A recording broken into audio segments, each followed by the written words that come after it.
this podcast, the Heidelcast. It's a Heidel minicast. And now, Scott Clark. Who was Moses Amyraut? If the Heidelcast helps you, won't you help us keep it going? Please make the coffer clink by clicking on the PayPal link or by sending a check to Heidelberg Reformation Association, 1637 East Valley Parkway, number 391, Escondido, California, 92027. You don't have to download the Heidel app, but it'd be cool if you did. The Heidelcast. Who was Moses Amyraut? Well, first of all, his last name is spelled Amyraut, and so I'm confident that that's the correct pronunciation of his family name, his surname. But his Christian name, his baptismal name in French is spelled Moi, and there are umlauts, that's what they'd be called in German anyway, over the I, S-E. And I'm just going to call him Moses, which is what I mostly have heard people say. Maybe in French it's Moise or something like that. But he lived from 1596 to 1644. What I want to do in this episode is to go through a couple of dictionary entries on Amyraut, just to sort of set a historical baseline so that we know about whom we're talking and sort of the basic outlines of his life and where he went from there and how he became a controversial figure in the French Reformed Church and beyond. According to the OTCC entry, Amyraut was born in the Loire Valley. I'm not going to try to pronounce the town in which he was born. I worked on it. I looked it up and looked at lots of different pronunciations or listened to lots of different pronunciations, but I just don't think I should try it here anyway. He studied law at university, and then from 1618, he studied theology at the Protestant Academy of Saumur, where he came under the influence of John Cameron, and we'll come back to Cameron in a moment. This is interesting because Franciscus Gomarus, whom we know is the chief opponent of Arminius, actually was called to teach theology at this very academy from 1614 to 1618. So I wonder, I don't know this for a fact, if it's the case that Gomarus left Saumur just before Amyraut, maybe the most famous person associated with Saumur, arrived. Anyway, it's tantalizing to think about the possibilities. So he studied there, did Amyraut, and as I say, came under the influence, according to the Oxford Dictionary, of the Christian Church of John Cameron. We'll come back to Cameron in a moment. In July 1626, Amyraut became a minister at Saumur, and he began lecturing in theology in the academy, where he taught until his death. He became principal of the academy in 1641. In 1631, he was the Saumur delegate to the synod, where he successfully pleaded that the French Protestants, the Huguenots, be granted certain rights, including the right to address the king without kneeling. In 1634, he published his maybe most famous work, Brief Treatise on Predestination, which initiated a controversy over universal grace, and specifically universal atonement. He was not an Arminian, and he identified his teaching rather with John Calvin. This is an old argument. The Amyraldians, beginning with Amyraut, claimed that they were the true heirs of Calvin's theology. And it's from those circles that we get the whole Calvin versus the Calvinists argument, that the Amyraldians are the true heirs of Calvin, not the Orthodox Calvinists. And according to the Oxford Dictionary entry, Amyraut taught that the Son had been sent into the world to redeem all men, provided that they had faith. We'll come back to that. That account maybe needs a little massaging. This doctrine was strongly criticized by Calvinist theologians in France, notably Pierre Dumoulin, and that's certainly true. Switzerland and the Netherlands, there notably by Friedrich Sponheim, who died in 1649.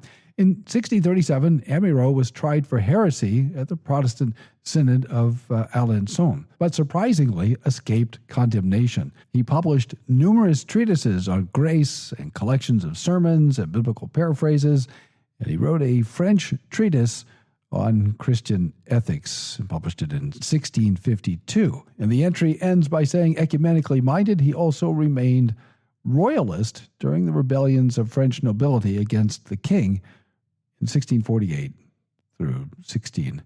52. Well, that's the entry in the ODCC on Moses Amyraut. Ladies and gentlemen, Scott Clark. So let's take a look at the entry in the Evangelical Dictionary of Theology. I think this is a second edition published in 2017, so fairly recent. I think this is probably the original entry on this topic. The entry is under Amyraldianism, and it was written by Bruce Demarest, who taught at Denver Seminary for a long time. And I say probably the older entry, just looking at the bibliography, because he lists Brian Armstrong's Calvin and the Amyraut Heresy, which is the older work on Amyraut and on the Calvin and Calvinism question that's largely been overturned by the work of Richard Muller, and there's no mention of Muller here in the bibliography. One would have expected that, and maybe some of the more recent literature. He does list a work by Roger Nicole based on his doctoral dissertation, Moses Amyraut, a bibliography. We're going to come back to Nicole. I've got some sections of Nicole that I want to read for you in future episodes, and then he also lists B.B. Warfield, The Plan of Salvation. Well, these are all fairly dated, but I think it's interesting to read this entry because this is not sort of hard-headed, Orthodox Reformed guy writing about Amyraut. He's a fairly eclectic, fairly broadly evangelical writer with some Reformed sympathies. That's my understanding of where Demarest landed, but fairly eclectic in his theology. So I thought it's interesting to look and see what he says about Amyraut and Amyraldianism. He says it's a system of Reformed theology, and of course that's what's in dispute, so we'll put that in quotation marks, propounded by French theologian Moses Amyraut and associates at the Saumur Academy in the 17th century. Its distinctive teachings focused on the doctrines of grace, predestination, and the intent of the atonement. And it's really the question of the intent of the atonement at which we want to look. But let's listen to what Demarest says. Fundamentally, Amyraut took issue with contemporary Calvinists around predestination. The entire body of divinity in much 17th century Reformed theology was subsumed under sovereign election and reprobation. Well, that's just not true. So I think that's interesting that he says that. That is right out of Brian Armstrong's book, Calvinism and the Amyraut Heresy. And so he's just repeating the old caricature of Reformed theology that it's deduced from divine sovereignty. So that's not true. I doubt even Amyraut thought that the Orthodox were saying that, and that's why I mentioned Muller. I think I know that Muller takes a somewhat different view of Amyraut than I'm arguing in this series.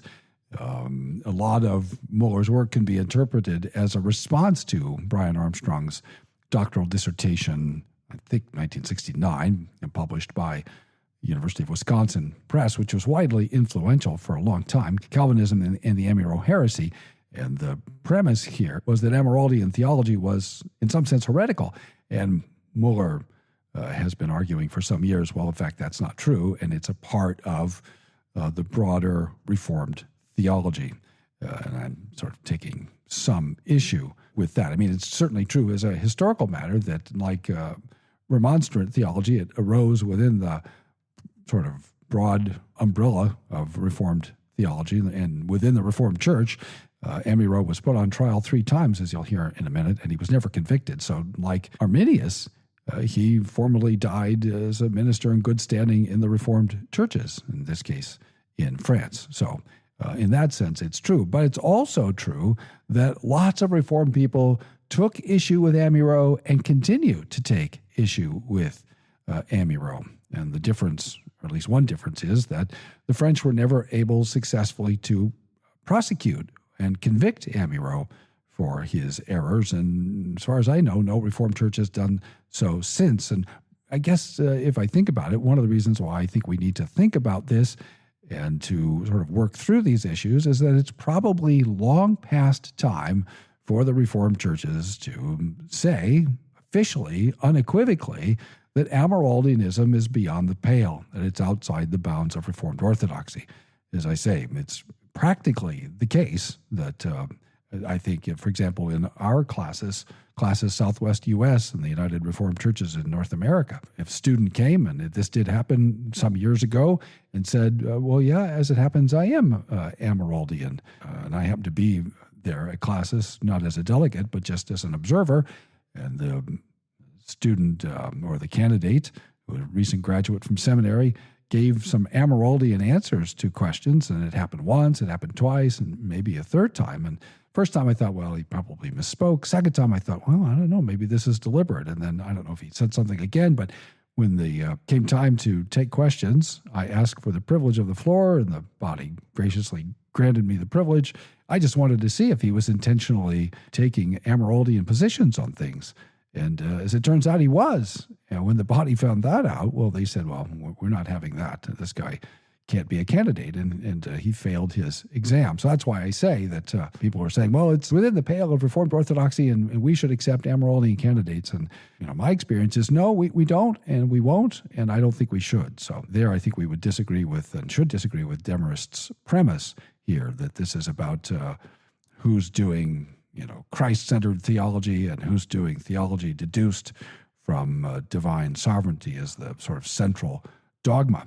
Anyway, Demarest says Amyraut insisted that the chief doctrine is not predestination. Of course, none of the Orthodox were saying that predestination is the chief doctrine, but the faith that justifies. Well, lots of Orthodox Reformed people said that. So I think Demarest is working with caricatures here. He goes on to say, commitment to justification by faith as the overarching theme denoted a theology as truly reformational. Well, all the Orthodox Reformed agreed with that. Moreover, Amyraut rightly argued that Calvin discussed predestination not under the doctrine of God, but following the mediation of salvation, blessing by the Holy Spirit. And again, this is an old canard, but it's formally true, but what we make of it is another thing. Yes, he discussed election in Book 3, not in Book 1, but Muller has explained all that, and it's unfortunate that this entry doesn't account for that. For Amyraut, predestination is an inscrutable mystery behind why some accept Christ and others reject him. Well, again, all the Orthodox Reformed said the same thing. Amyraut also developed a system of covenant theology alternative to the twofold covenant of works / covenant of grace schema propounded by much Reformed Orthodoxy. Well, that I think is very interesting, if that holds out to be true, that Amyraut dissented from the covenant of works, covenant of grace approach to covenant theology, because that would be a fairly serious deviation. The Salmour school postulated a threefold covenant, viewed as three successive steps in God's saving program. One, the covenant of nature, established between God and Adam, involved obedience to divine law disclosed in the natural order. Well, that's roughly equivalent to the Reformed view of the covenant of works. Two, the covenant of law between God and Israel, focused on adherence to the written law of Moses. Well, again, Reformed theology recognizes that. Again, what do we make of it? A lot of Reformed theologians accounted for it by talking about the republication of the covenant of works. Three, the covenant of grace established, and this is significant here, I think, between God and all humankind requires faith in Christ's finished work. What does that mean? Well, he explains. Demarest does. In Amyraldianism, the covenant of grace was further divided into a conditional covenant of universal grace and an unconditional covenant of particular grace. Well, that's significant, and that's why in the previous episodes I've been talking about what's unconditional and what's particular. What we say is that grace is unconditional, but the atonement is particular. And Amyraut, in effect, wants to reverse that. And he says, Demarest writes, for actualization, the former, meaning the conditional covenant of universal grace, required the condition of faith. The latter, that's the covenant of particular grace, does not call for the condition of faith, rather it creates faith in the elect. Amyraut's covenant theology, particularly his division of the covenant of grace into a universal conditional covenant and a particular unconditional covenant, provided the basis for the unique feature of Amyraldianism, hypothetical universal predestination. And I'm not sure that's entirely correct. Certainly, I think hypothetical universal atonement is correct. Anyway, we go on. According to Amyraut, there exists a twofold will of God in predestination, a universal conditional will and a particular unconditional will. Concerning the first, Amyraut taught that God wills the salvation of all on the condition that they believe. This universal conditional will is revealed dimly in nature, but clearly in the gospel. Roger Nicole says something similar to this about Amyraut. We'll see this later on, that Nicole found in Amyraut a kind of universalism where the gospel is actually available in nature. And I think that's interesting, because if that's true, then that's a pretty clear deviation from Reformed orthodoxy. And if that's true, it makes it a lot harder to say, well, Amyraut's just another, Orthodox Reformed guy, no big deal. No, that would be a pretty big departure from Reformed orthodoxy.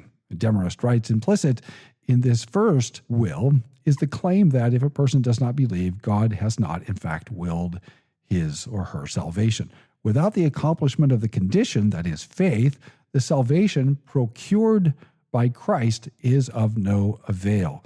Amyraut based his doctrine of hypothetical universal predestination on Ezekiel 18:23, John 3:16, and 2 Peter 3:9. Well, those are texts that the Orthodox Reformed appeal to, or to which they appeal, to justify the doctrine of the free offer of the gospel.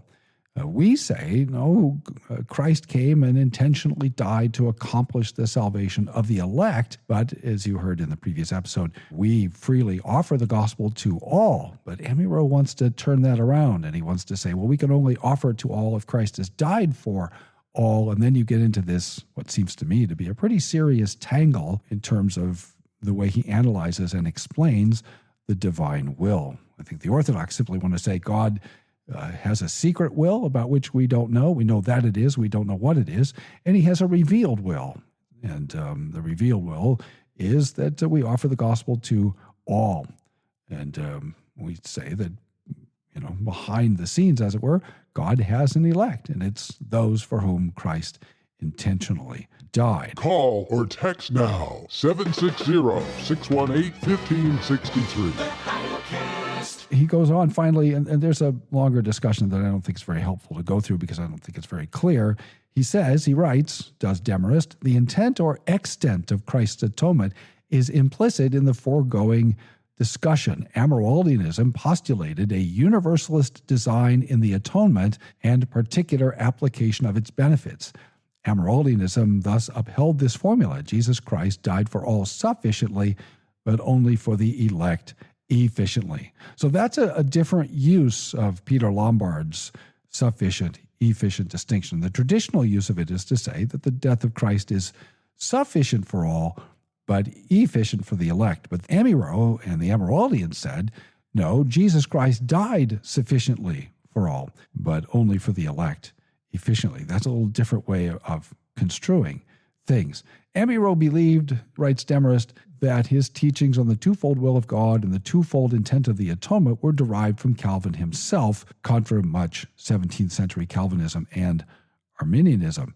Amyraldianism provided rapprochement with Lutheranism, given its interest in justification by faith, which of course was a major theme in Calvin and a major theme, by the way, in all the Orthodox reforms. So again, Demarest seems to assume that's not true. That's just a bad assumption. And the universality of Christ's atoning work. And I think that's probably true. That latter claim is probably true because that's what we see in Geneva in the early 18th century, that there was a kind of rapprochement between Jean-Alphonse Turretini, the son of Francis Turretin, and the Lutherans. That was why he downplayed some distinctively Reformed views in order to form a kind of broadly evangelical union with Lutherans. He goes on to say, staunch opposition arose in Switzerland, the Netherlands, and France. Amyraut was tried for heresy at 3 national synods, 1637, 1644, 1659, though acquitted in each case. If I could add a note here, I think it's largely a matter of politics. Were it a matter of theology and doctrine, I'd like to think, and I suspect, I might be wrong, but I suspect that Amyraut would have been convicted were it merely a matter of doctrine. But insofar as he had the protection, as it was true in the case of Arminius, of some influential people, they were unable to convict him. The Formula Helvetic Consensus, from which I've already read for you in a couple of these episodes, 1675, was prepared by the Swiss Reformed Church, largely to counter the Salmurian theology of Amyraut, and his colleagues. And it's interesting here, Demarest notes that later Reformed theologians such as Charles Hodge, W.G.T. Shedd, and B.B. Warfield insisted that Amyraldianism was an inconsistent synthesis of Arminianism and Calvinism. I don't know if that's true. They certainly were highly critical of Amyraldianism and Arminianism. Whether they thought it was a synthesis, I don't know. That's possible, but I don't remember seeing that. And then he goes on to say, others, however, such as Heinrich Heppe, Richard Baxter, Samuel Hopkins, I think is what he means, S. Hopkins, and A.H. Strong, and Louis Berry Schaeffer maintained that it returns to the true spirit of Holy Scripture.